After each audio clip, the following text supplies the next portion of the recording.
Hello again.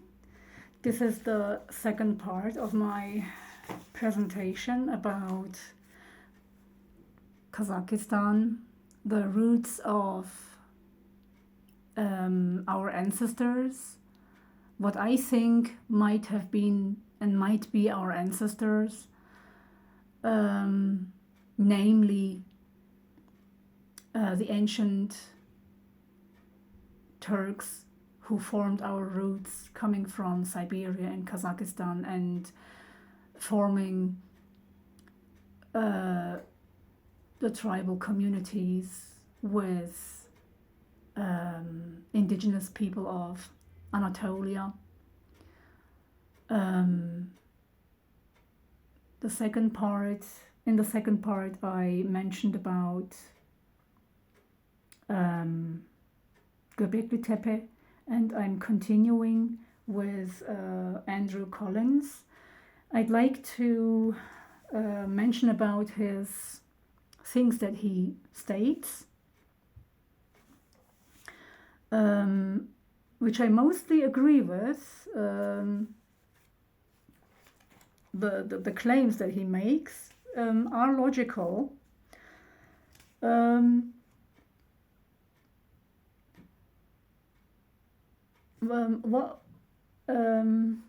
What I try to say, mentioning Kazakhstan, Siberia, Anatolia, and the way to Anatolia and Europe, is mentioned several times, and I touched on several times. I touched on the Ottomans going the same routes. I touched on the Seljuks going further west. Why west? I mentioned now Andrew Collins's Mongolia thing and Siberia thing and the Kazakhstan thing going west. Now, most probably, this is what I think, most probably the first ancestors, they took the route from Siberia to the west. Andrew Collins is right. Thousands of years later, the Scythians, under the rule of most probably Alpertunga, took the route to the west. They went one step further, and most probably the Siberians, 10,000 of years ago, also went into Europe. Not only Asia, they most probably went into Northern Europe as well. So, the genes call you. This is what happens. Your ancestors are in your blood, and this is what you feel.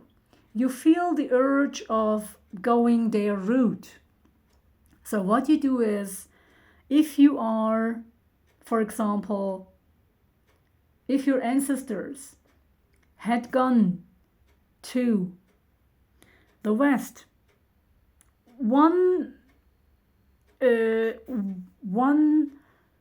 voice calls you and tells you that you have to go to the west or to southwest. No, that's northwest, right? If you want to go to Europe, you have to go northwest. I try to imagine the Siberian way of thinking. So this is what the Denisovan did with his ancestral Neanderthal gene and root. This is what he did or she did when he wanted to go further west into Europe. This is what years later the Scythians did. They went further west into Iran, what is now Iran, and they went further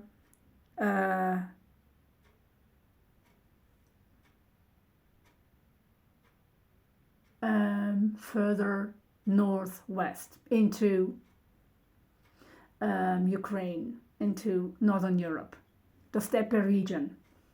Okay. I think it has nothing to do with the sun. I think this is purely intuitive. This is your genes. Your genes are calling you. It's like the monarch butterfly who travels thousands of kilometers to go to Mexico, I think, or parts of Argentina from Canada, and he flies thousands of kilometers and turns back. Or his grandchildren turn back, because it's in the genes of the butterfly. So this is a route that humans also took. We must not underestimate humans and our ancestors. This is in our blood, and I will mention you something. I will tell you about my childhood. The first thing that I was very fond of, that I adored, was flying a kite. But what kind of kite? It was an eagle. Now, why eagle? It must have been in my ancestral genes. I don't know the reason, but it was an eagle. It was always the same eagle I wanted to fly. I wanted to have a, I mean, freedom was probably the eagle. The same, always the same eagle. Next thing, very weird. It has nothing to do with my dad or something like that. He never told me that he loved eagles or Indians or things like that. The next thing I remember was during the carnival time in Germany. I had the urge. I had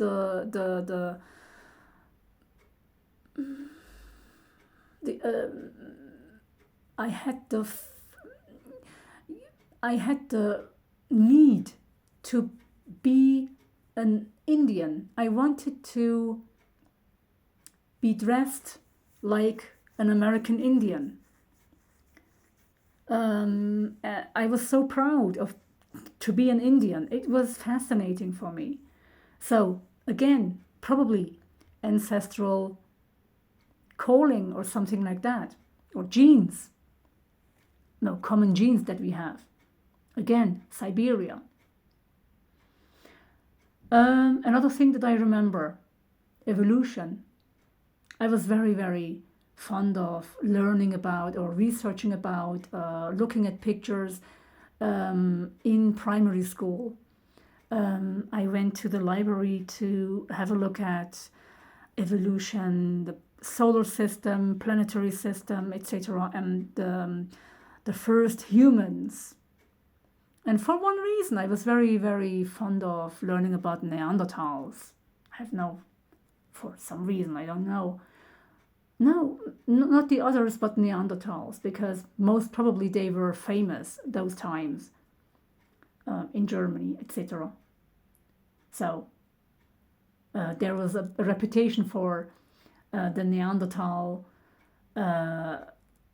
Homo Neanderthal. Not Homo sapiens, but Neanderthal. Okay. So that was the third, probably ancestral call. Another one is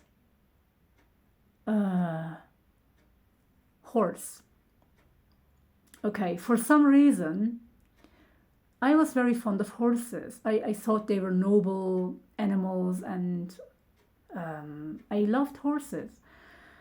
And one day I went up to my dad. It was in primary school. I think I was about 8 years old or something. When I went up to my dad, and he knew how to draw very well. And I said, Dad, can you draw me a horse? And I said, sure. Okay, so he drew me a horse. I copied that drawing, and I always tried to draw a horse, but for probably months, years. I was something like obsessed with horses. I bought I bought horse books, horse children's books, books about horses, etc. And then twins. For some reason, I was very interested in twins. I never had any children, but later I learned out that in our family, there is a very close cousin who has twins, and from her mother's side, her mother also had a twin who had died. So that's very interesting. That's genes. This is only some things that I can count. I don't remember of the rest. But another thing is languages. I was very fond of languages. Probably my ancestors were people, and I can say most probably they were from the Ural region, most probably from the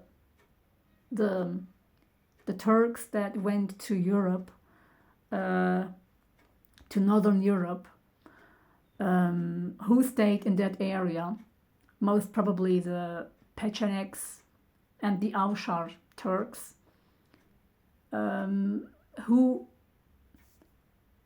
mixed together from time to time, and of course from time to time had other communications, other contacts with other kinds of Turks. So most probably Asia is full of Turkic origins, which we don't know, or which Iranians don't know. Maybe Iranians consider themselves a complete different kind of species, not species, but a certain community. But I think before having an Arab effect, before going into the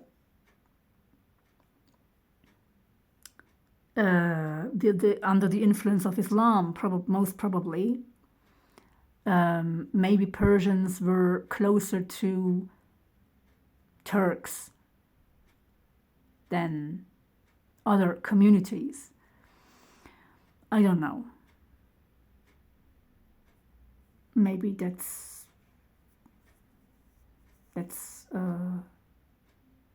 one part, or some parts of the regions before becoming certain countries, for example Persia, old Persia, etc. Before becoming Persia, most probably those regions were under Turkic tribes, and most probably they didn't even war that much. Maybe wars started with certain empires. Maybe wars started with certain Persian empires and other kinds of empires that were formed in those areas. So getting crowded always makes a problem. That's what I think. So let's turn back to the Denisovans and the Kazakhs and Siberia, our ancestors. Let's say we were coming out of Siberia. Okay, we went west, we went further west, and all the way to the west we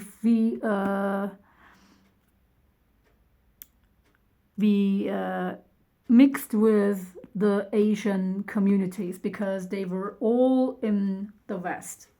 So going further west takes you to Anatolia.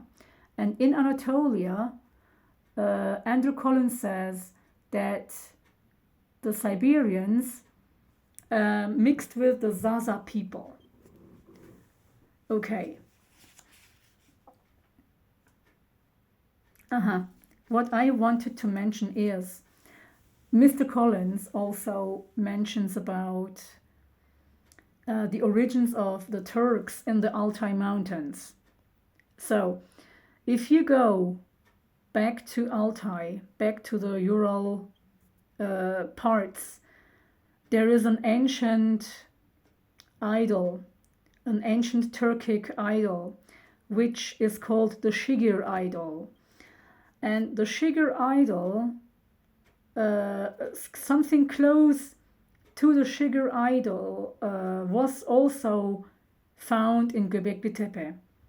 So there is a connection between the ancient Turkic idol found in, where was it found? It was not found in the Shigir, in Göbekli Tepe, but it was found most probably in the Urals, in the Altai region, and a very similar idol was also carved out in Göbekli Tepe. So there must be a connection. I even think the pyramids, the 3 pyramids, one of them in Egypt, the other in Southern America, and another one in another Asian country, but I don't remember the name. So I don't want to give any false information, any wrong information. So all these 3, they form up one line, and I think they are all connected. They must have had a common culture, say a very rich culture before we emerged. I mean, we consider ourselves cultivated and very clever, etc. I don't think we're clever. We have forgotten all about our past. I mean, we can't even calculate those buildings. I mean, once upon a time, huge buildings were made, and then architecture developed. And I think everything collapsed with probably industrialization or a kind of development like that. But I think we are going backwards. It has nothing to do with civilization now, especially now with the computer era. And if you think what inventions we made, we didn't make any. Everything that was served was by the South Americans, by our ancestors who worshipped certain gods. They found calendars. Most probably the Greeks and the ancient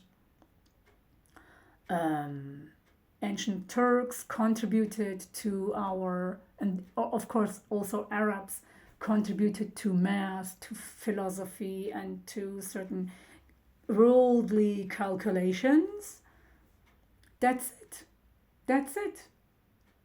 So civilization has collapsed, actually. That's what I think. It collapsed with industrialization and with colonization, right?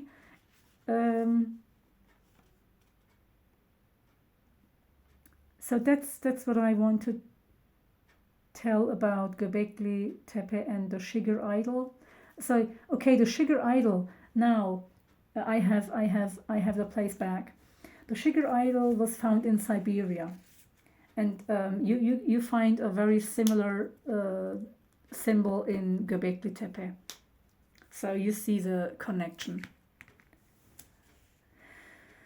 Yes.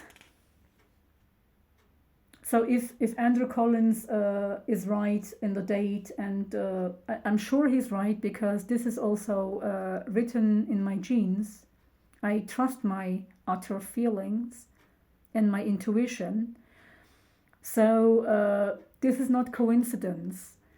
I think if this is right, what he claims,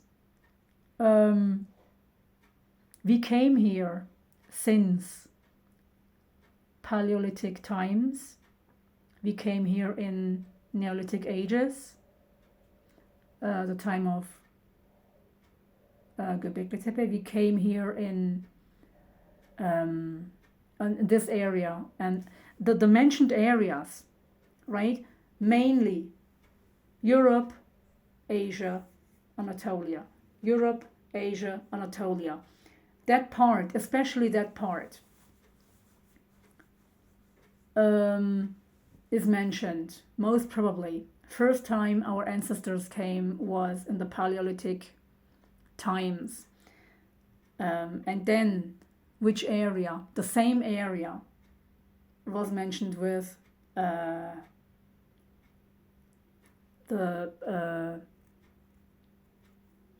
Scythians.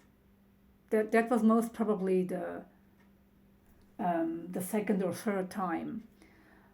And later on, the Seljuks. The same ancestors go to the same directions. The fourth, the Ottomans, they followed the Seljuks. And then last, I would say, the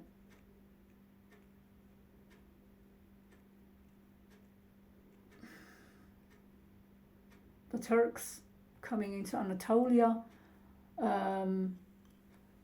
further went in waves. I mean, my ancestors, for example, they came from some groups of from a Bukhara region. It's called Bukhara, very close to Turkmenistan. So it's the same area, very close to Turkmenistan, the border of Uzbekistan. So from Bukhara, very old region, ancient region, as old as Chinese, they say. So, Chinese cities. So this area, we went further west. So also, this is not coincidence that in waves, Turkic groups came to the west in history. So Asia, ancient Turks, they have once upon a time, I don't mean today, we don't serve to civilization. Well, maybe indirectly we do, but not as much as in the past. We once were a very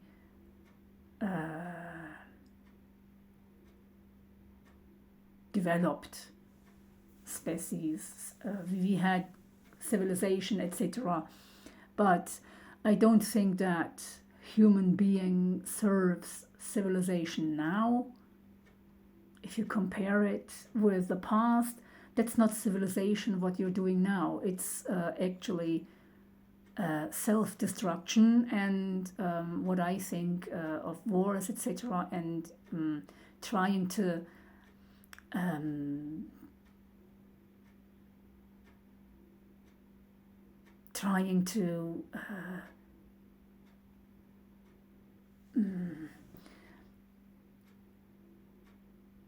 how can I explain? You don't diminish, but you try to blow each other's candle out. That's what you do. You burn the lights out. You cut off the electricity that you once were served with. So that's what human being does now. I mean, that's as I said, self-destruction. That's suicide.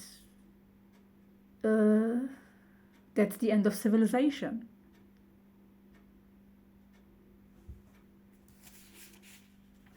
So, yes, and Mr. Andrews, he also touches on the Turkish historians and what they say about Turks arriving in Anatolia, etc. But I don't want to mention that because I mentioned it earlier. So he agrees with certain scholars in that way. He says it's logical, this may be true, this might have been the case, etc. So I mentioned that. And I mentioned the DNAs. I mentioned the waves.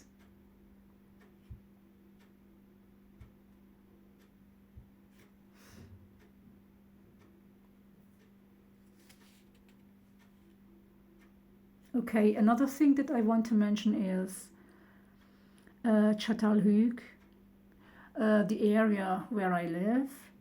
So I think Caucasians, Siberians, and the ancient Kazakh people, I mean the ancestors of the Kazakh people came to Anatolia in waves several times, not only once, and they mixed with, you know, with Western Asian communities as well, having the roots actually in, I mean, from Kazakhstan to Asia, furthermore into Anatolia, furthermore into the Aegean, etc. And out of there, out of Çatalhöyük, out of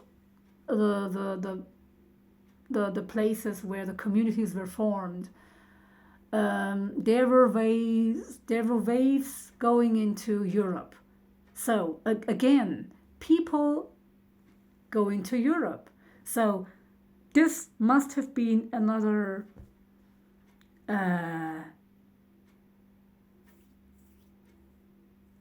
gene flow. I mean, the genes wanted to follow their ancestors. Most probably, there had been a previous path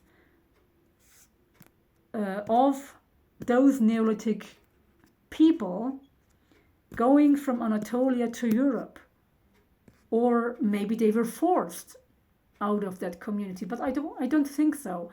It must have been the intuition. It must have been what was in your genes, that you had the need to go further to Europe. So it's always the same area. It's always the same ancestral area that you went.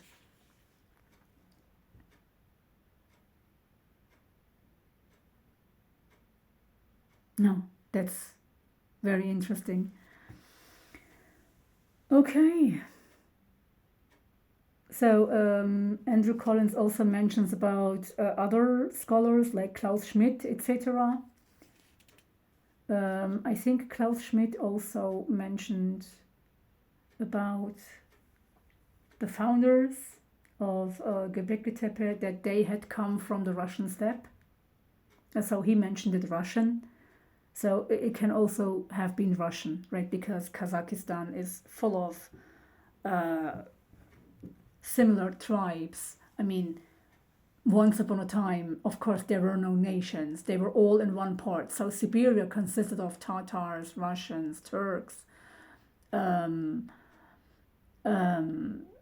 Mongolians, those tribes. So these tribes went into the Caucasus and Asia, further Turkey, what is now present Turkey.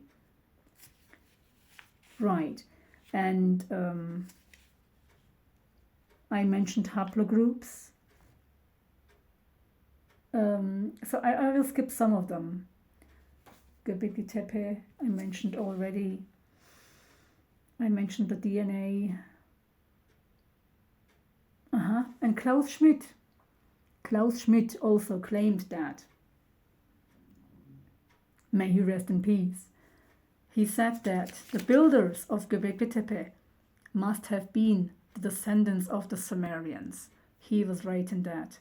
Because, as I said before, Jules Oppert wanted to name the region Casco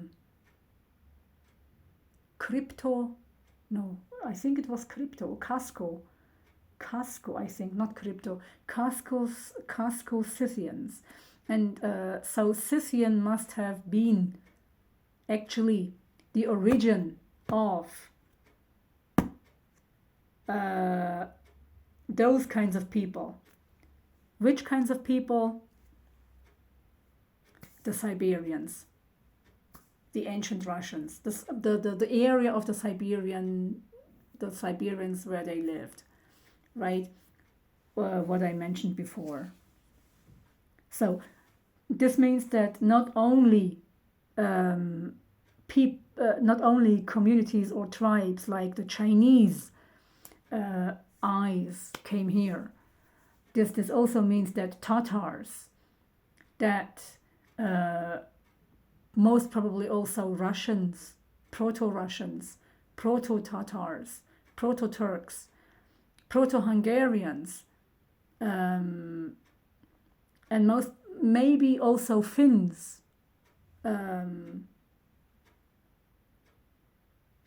were in the same region. They all lived in the same region, and most probably they all came towards Asia. I mean, because people, they wander, they walk around, and so they walked around in ancient times, and then when they found the horses and the slither, what do you call Schlitten in English? I know the German, but Schlitten, they say Kazakh. So Kazakh is again a Turkish word. Kazakh is a Turkish word. So all the area in Asia is full of Turkish names. How can they be Iranian? I don't understand. I mean, when you claim such a thing, you must prove it. And claiming that they speak Indo-Iranian is not enough, or Indo-European, because the Turkic nations living there, they don't speak Indo-Iranian, they don't speak Indo-European, they speak a Uralic language. They are dialects of Turkish.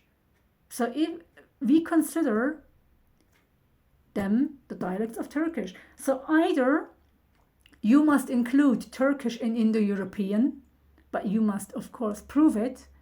But how are you going to prove it? You must compare the words, you must compare the language, or you must do the opposite. You must say all the Indo-European languages derive from the Uralic languages, which is subject, object, verb. Later they changed into subject, verb, object. So you must say so, because all that area, all that ancient area where most languages were in the Ural-Altaic form, they are not Iranic. They're not Iranic, no. They're not Persian, they're not Iranian. But I can say, I am sure that most words, that most Turkish words are within Indian. They are within the other languages. They are within Persian. So because there is a flow of cultures, there is a flow of communities, a flow of connections in between. So you must of course get affected, but you cannot claim these were Indo-European languages. these were these languages. No. It was a flow of lexicology, a flow of most probably assimilation of language or culture, because the Scythians, they were horse riders, and they most probably didn't take any records of their language, but most probably they knew how to contact the Greeks, the ancient Greeks. Most probably they knew how to contact other Asian speaking communities. I mean, who spoke their language. But they were not familiar with that language, most probably. Anyway, it's very late, and I have to finish. That's what I wanted to say. So all in all, I want to say that the roots of our ancestors go back to Siberia. I think there are certain species in the formation of human being. It was not only Africa, most probably. It must have been several parts of the continents who derived from several areas. One being most probably Siberia, the other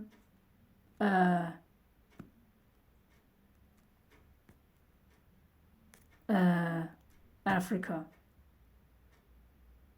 Maybe there were only two places who interacted with each other, and from there the gene flow happened, etc. And your ancestors, they follow a way, they go towards a certain area. Maybe this was all with the communities, the human communities. Maybe they all wanted to go west.